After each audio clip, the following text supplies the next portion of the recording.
Güey, verámonos una vegada más a los cines de Uvieu. Esta vegada en el último día de la fiesta del cine, hoy es jueves. Y güey, vamos a ver la película de Norman, la nueva película de Robert Eggers, la tercera película que saca.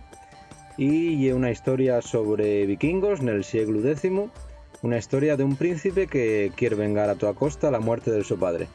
Para que no la haya visto todavía, acompañadme y vemos qué tal está.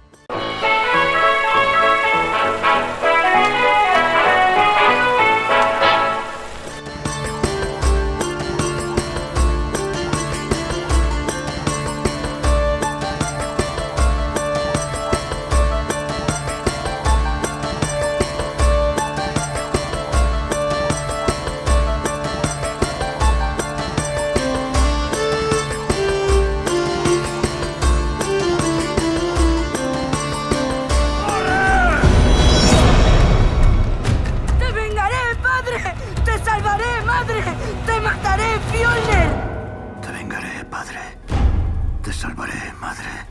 Te mataré, Fjolnir.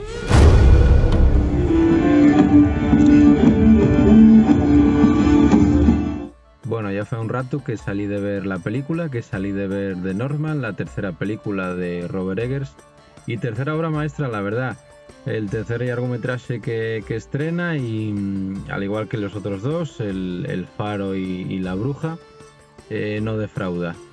Una historia que tiene 2 horas de duración, una historia dividida en actos, una narrativa clásica que está muy bien hilada, está muy bien llevada. Nótase la participación del poeta que coescribió la historia con Robert Eggers. Y quiero destacar que hay una cosa que me presta mucho de las anteriores películas de Robert Eggers, y en esta también lo fa, yo creo que ya hay marca personal del director, y es la manera que tiende de usar la cámara, los planos que fa, los movimientos que fa con la cámara.